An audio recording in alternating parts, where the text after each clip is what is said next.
Naranasan mo na bang pumasok sa isang silid na puno ng mga extroverts at maingay na mga tao? Tapos na-realize mo, yung pinakatahimik sa lahat ay siya pa yung pinaka nakakakuha ng atensyon nang hindi man lang nagsasalita. Yan ang nakakatuwang magic ng mga introvert na tao. Hindi sila maingay, hindi rin sila nagpapasikat. Pero yung way ng pagsa-stand out nila, kahit hindi sinasadya, nakakabilib. Mula sa pagbabanding sa mga alagang hayop, pag-skip sa mga group selfies, at pagtatanong ng mga malalalim na tanong na biglang pinatatahimik ang lahat, ang mga introvert ay hindi naman talaga gustong maging main character. Pero bakit sila pa rin ang nagiging bida sa isang silid na puno ng mga extroverts? Narito ang mga sneaky na paraan kung paano nangingibabaw ang mga introvert sa mga social situations kahit wala silang ginagawa kundi maging sarili lang nila.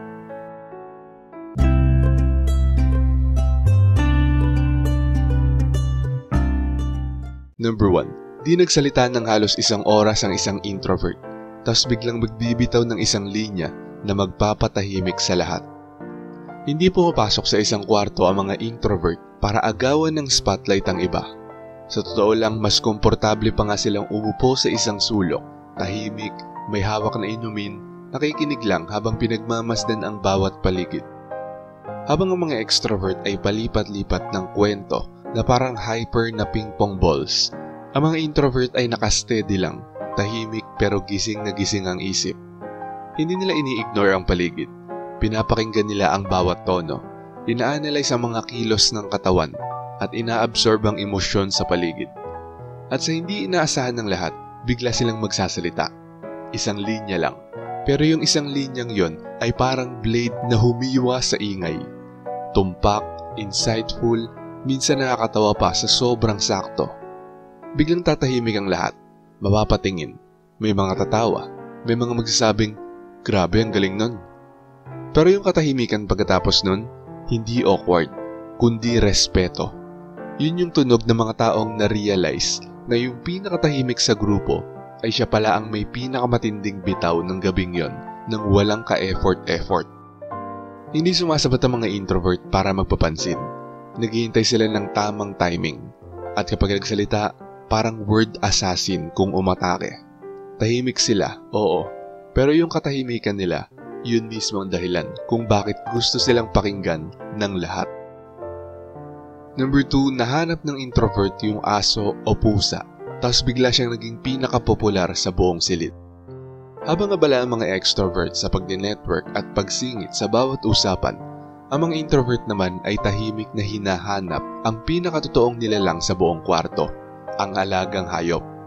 Yung asong natutulog sa ilalim ng mesa o yung pusang naglalakad-lakad na parang may sariling mundo. Doon dumidiretso ang mga introvert. Hindi para umiwas sa mga tao, kundi para ma-recharge ang senses nila sa presensya ng isang nilalang na hindi nakikipag-small talk. Para itong spiritual connection, yung hayop mismo ang kusang lumalapit sa kalmadong enerhiya nila. Hindi sila namimilit ng lambing. Nandun lang sila, tahimik, totoo, at maya-maya lang nasa tabi na nila yung pet. Nakahiga, relax na relax. Dito na napapansin ng iba. May mga lalapit at magsasabing, hala, di niya yung ginagawa sa kahit sino. Uy, pati yung pusa gusto sila. Biglang yung introvert na kanina ay halos walang pumapansin ay naging sentro na ng atensyon. May mga gustong umupo sa tabi nila, may gustong magpa-picture, may mga nagtatanong ng kung ano-ano. Wala naman silang ginawa para mapansin. Nakipag-connect lang sila sa pinaka-authentic na presensya sa silid. At dahil doon, naaalala ng lahat kung ano talaga ang ibig sabihin ng tahimik pero totoo. Kalmado, mabuti at may magnetism na hindi kailanman pilit. Number 3, hindi sumali ang isang introvert sa group selfie, kaya lahat ay nagtatanong kung sino siya. Kapag nagkakagulo na ang mga extrovert para sa isang group photo, may mga nagpo-pose, may nag-aayos ng anggulo, may sumisigaw ng isa pa for Instagram. Ang mga introvert ay automatic na umaatras. Hindi dahil ayaw nila sa grupo, ngunit dahil hindi talaga sila naaakit sa mga eksenang parang performance. Minsan lalabas sila sandali para huminga. Minsan nasa gilid lang ng pinto, nakamasid, tahimik lang. At dito na papasok ang irony. Pag na-upload na ang picture, may mga magko-comment. Wait, sino yung nasa background? Nasaan na yung tahimik na kasama ng aso? At ayun na, naging usap-usapan na ang introvert. Hindi sila sumali sa picture, pero sila ang hinanap. Wala sila sa frame, pero sila ang iniisip ng lahat. Habang abala ang iba sa paghahanap ng best angle, ang introvert ay tahimik lang sa gilid. Walang effort, walang filter, pero may dating. Ang distansya nila ay nakakaakit. Ang hindi pagsali nila ang naging tanong. Sa hindi nila pagpansin sa spotlight, mas lalo silang napansin. Habang ang mga extroverts ay nangingibabaw sa lente, ang mga introvert naman ay nananatili sa alaala. Tahimik, misteryoso at hindi madaling makalimutan. Sa panahon ng labis na pagpapakita, ang ganitong uri ng tahimik na misteryo ay ibang klase ang impact na hatid. Number 4. Ngumiti ng isang beses ang isang introvert at para itong naging solar eclipse sa buong silid. Ang mga introvert na tao ay may natural na ekspresyon sa muka na madalas ilarawan ng iba bilang neutral, tahimik at hindi madaling mabasa. May mga nagsasabing suplado, intimidating o parang laging galit. Pero sa totoo lang, yun lang talaga ang default mode nila. Nakatutok sa loob, payapa at hindi pala dramang emosyon. Tapos isang araw may nangyaring kakaiba. Isang matalinong biro, isang nakakatawang banat, o isang taus-pusong komento. At biglang kumislot ang gilid ng labi nila. Nag-smirk, tumawa ng bahagya. At yung maliit na kilos na yon, naging parang lindol sa buong paligid. May mga mapapatingin, uy, ngumiti ka. May mga tatawa, uy, napatawa namin siya. Bigla itong naging moment, parang milagro. Hindi nagpapakita ng emosyon sa mukha ang mga introvert dahil lang sa dikta ng social norms. Bihira silang ngumiti kasi totoo ang bawat ngiti nila. Hindi sila namimigay ng mga pleasantries na parang barya sa bendo machine. Tahimik sila naghihintay ng isang tunay na rason para tumugon. At kapag dumating yon, parang ginto ang halaga. Kaya naaalala ng mga tao kasi hindi ito scripted. Hindi ito automatic. Pinaghirapan ang bawat ngiti. Hindi ibig sabihin na wala silang nararamdaman. Ang totoo, mas malalim pa nga. Pero tumatanggi silang magpanggap. Sa isang mundong puno ng pilit na mga ngiti at overacting na kasiyahan, ang isang tunay na ngiti mula sa isang introvert ay parang bagong kahulugan ng authenticity. Number 5. Pagtatanong ng isang malalim na tanong na sumisira sa lahat ng small talk. May sariling ritmo ang social chit-chat. Maganang usapan, konting tawanan, walang masyadong lalim. Diyan nabubuhay ang mga extrovert. Pero ang mga introvert ay unti-unting nauupos dito, hindi sa katawan, kundi sa loob. Nagiging blanco ang tingin nila, parang umaalis ang kaluluwa nila habang paulit-ulit ang mga mababaw na kwento, hanggang sa may sandaling tumigil ang tawanan, naubos ang chismis, at saka sila magtatanong. Isang tanong na parabang binato diretso sa kaluluwa. Masaya ka ba talaga sa buhay mo ngayon? Kailan mo nararamdaman na tunay kang nauunawaan? Bigyan ng giba ang hangin. Tumahimik ang paligid. May nahulog, hindi literal. Ito yung kaluluwa ng mga taong hindi handa. At mula roon, ang kwentuhan ay hindi na mababaw. Naging totoo na.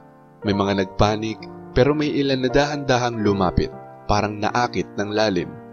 Ang tanong na yon, yung isang simpleng linya mula sa isang introvert, binago nilang direksyon ng buong salo-salo. Hindi nila gustong sirain ang mood. Ang totoo, gusto lang nilang i-ground ito. Ibalik sa totoo. Hinahanap ng mga introvert ang kahulugan, hindi lang kasiyahan. Kaya kapag naging sobrang mababaw ang isang pag-uusap, binubuksan nila ang pinto papunta sa malalim. Hindi lahat papasok, pero yung mga pumasok ay hinding-hindi makakalimutan ang sandaling yon. Kahit tapos na ang salo-salo, mananatili sa puso ang tanong na yon. Kasi ang mga introvert ay bihira magsalita, pero kapag nagsalita sila, may mga pintong nabubuksan. Mga pintong hindi mo alam na nandun pala. Number 6. Nahanap ng introvert ang pinakatahimik na spot sa party. Ngayon, doon na ang pinakamagandang tambayan.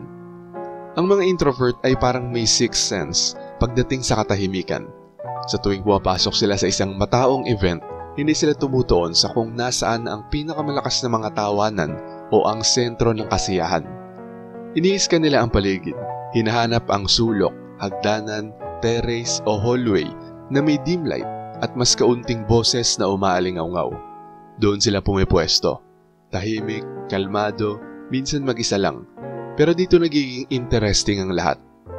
Habang tumatagal, may mga nakakapansin. May isang taong lalapit. Sandali lang, pahinga lang ako.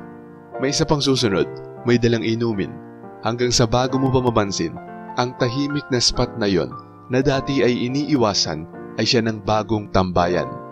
May naririnig ka pang, ang saya dito, ang chill. Nang hindi nila sinasadya, nakalikha ang introvert ng isang santuaryo. Hindi nila ginustong magsimula ng uso. Gusto lang nilang manatiling buo ang isip nila sa gitna ng ingay. Pero ang kalmadong enerhiya nila ay nakakahawa. Nakakaakit ito ng mga taong gusto rin ng pahinga mula sa ingay. At hindi magtatagal, yung dating tinatawag na boring corner ay siya nang nagiging bagong sentro ng atensyon. Hindi kailangan sumigaw ng mga introvert para mapansin. Hindi sila nagmamando ng crowd. Binabago nila ang atmosphere. Ang katahimikan nila ay parang magnet. Sa hindi nila pagsunod sa agos, sila mismo ang nagiging dahilan kung bakit nagbabago ang direksyon ng lahat. Number 7. May naalalang isang detalye ang isang introvert, kaya akala ng lahat psychic siya. Habang abala ang mga extrovert sa pagkikwento ng mga updates at highlights ng buhay nila, ang mga introvert ay tahimik lang, pero nag-archive ng lahat. Hindi sa creepy na paraan, ngunit parang human search engine na may emotional memory. 3 linggo na ang nakalipas nang may nagsabing kinakabahan siya sa work presentation o nabanggit lang ng mabilis ang pangalan ng aso nila. Tapos sa susunod na salo-salo, biglang tatanungin ng introvert, "Kamusta si Max, yung aso mo?" At doon na nangyayari ang magic moment. Wait, naalala mo yon? Para silang may superpowers, pero hindi ito himala. Ito ay focus. Ang mga introvert ay nakikinig ng may intensyon. Maaring hindi sila agad sumagot o mag-react, pero ang mental notes nila ay solid, detalyado at may puso. Habang ang iba ay nagsasalita para punan ng katahimikan, ang mga introvert naman ay tahimik na kinakalabit ang diwa sa likod ng mga salita. Kaya malalim ang mga tanong nila, kaya personal at swak ang mga papuri nila. Hindi sila nagpapasikat, nagpaparamdam sila ng malasakit. Sa mundong adik sa mga mabilisang kwento at mababaw na memorya, ang ganitong atensyon ay parang hindi totoo.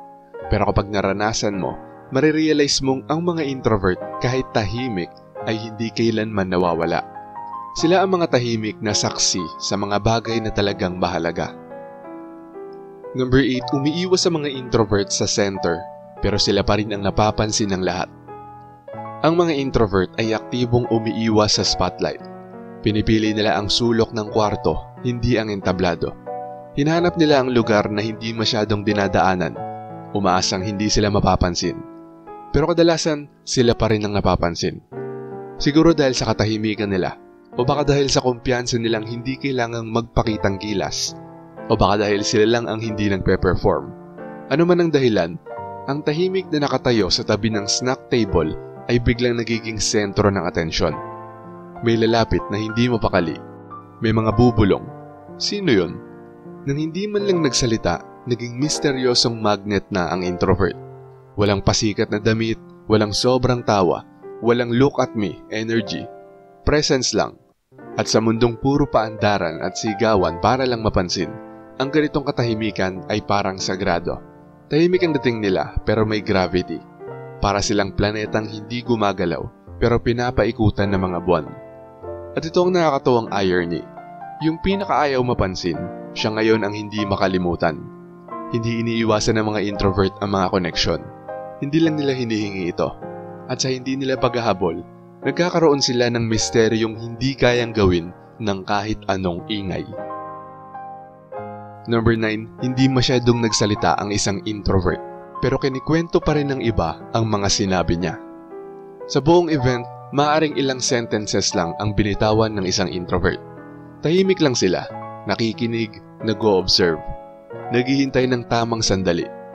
Habang ang iba ay abala sa mga kwentuhan, jokes at walang patid na mga banter, ang introvert ay nagsasalita lang kapag talagang may bigat ang sasabihin o kapag hindi niya na kayang itago ang isang matinding one-liner. Minsan witty, minsan isang simpleng pahayag na parang scalpel. Simple pero tumatagos. At sa mismong moment na yon, hindi man ito ang pinakamalakas na tinawanan, pero pagdating ng kinabukasan, boom, may mga nagpo-post sa IG, may mga nagme-message. Naalala mo yung sinabi niya kagabi? Naging legend ito. Hindi dahil sa sigaw, kundi dahil tumama. Ang mga introvert ay may precision sa pananalita. Hindi sila madaldal, pero ang humor nila ay matalas. Humor na may lalim. Ang mga salitang binibitawan nila ay parang blade, hindi sinasayang. Kaya kapag nagsalita sila, nag-iiwan ng marka. Hindi nila sinasapawan ng iba. Pinatamaan lang nila ang sandali. At sa paggawa nila nito, nakalikha sila ng isang bagay na nagpatigil sa oras. Yan ang irony ng pagiging introvert. Kaunting salita pero maximum impact. Tahimik sa umpisa pero sila ang naaalala sa huli. At number 10, umuuwi ng maaga ang mga introvert. Ngayon sila ang pinag-uusapan ng lahat. Maingay pa ang party. Tumutugtog pa ang music. Lively pa ang usapan. Pero yung introvert, wala na. Tahimik na umuwi. Walang eksena. Walang dramatic na paalam. Baka simpleng kindat lang sa host o simpleng kaway habang dumadaan. At makalipas ang ilang oras, may mga magtatanong, "Uy, nasa na yung tahimik na yon?" Biglang curious ang lahat. Ang cool ng presence niya. Gusto ko yung vibe niya. Bakit ang aga niya umuwi? Kumalat ang misteryo. Ang mga introvert ay madalas umalis na parang multo. Hindi para maging bastos, ngunit para protektahan ang kanilang sarili. Ramdam nila kung kailan ubos na ang social energy nila. Kaya umaalis sila bago sila mawalan ng spark. At nakakatawa na mas naging present pa sila sa isip ng mga tao pagkatapos nilang mawala. Paulit-ulit iniisip ng iba kung ano ang mga sinabi nila, kung gaano sila kakalmado. Bigla silang napag-uusapan sa group chat, hindi bilang pinakamaingay, kundi bilang pinakakakaiba. Hindi nakakapit sa moment ang mga introvert. Alam nila kung kailan tama na. At yung simpleng pag-alis na walang drama, yun mismo ang pinaka-iconic na nangyari sa gabing yon. Ang mga introvert ay hindi pumapasok sa mga kwarto para makipagkompetensya. Pumapasok sila para mag-survive. Pero sa mismong survival na yon, may kakaibang nangyayari. Napapansin sila, ang katahimikan nila ay nagiging spotlight. Ang pagiging tahimik nila ay nagiging magnet. Ang pagkakalmado nila ay nagiging pinakamisteryoso, nakakatuwa at hindi malilimutang bahagi ng gabi. Hindi dahil may ginawa silang enggrande, ngunit dahil wala silang ginawa at all. Hindi sila nag-overshare, hindi sila nag-perform, hindi sila nagkunwari.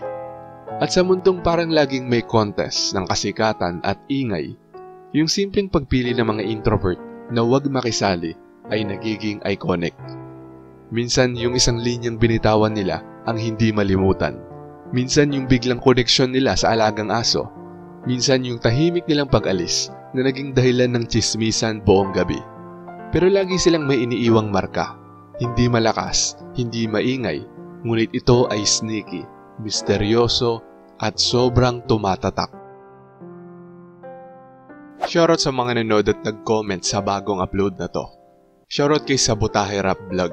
Sabi niya, tama po. Ang mga introvert ay matalinong pumili ng laban. Ang halaga ng enerhiya ay hindi sulit ibigay sa mga hindi karapat-dapat at yun ang nakakainis para sa ilan.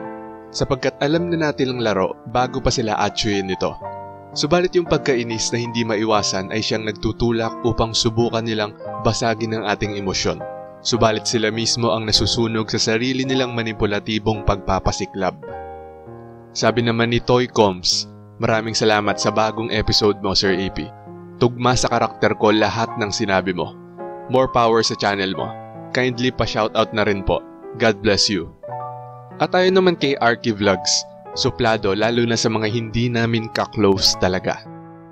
At syempre shoutout din kila Marie Delight Worker, Gunpla Addict, Pax Tumulak, Paul Eliakim Saldoga, Kay Molino, Annalyn Granada, Jayrel Tabuga, RJ Mera, Paul 199X, Pritzy Suarez, Cathy, Kalayaan Kapayapaan, Emma Villanueva, Dennis Aransanso, Ramlat, Edmundo Jornadal Jr., Pilipinas Update, at kay Yumi ng Tanay Rizal.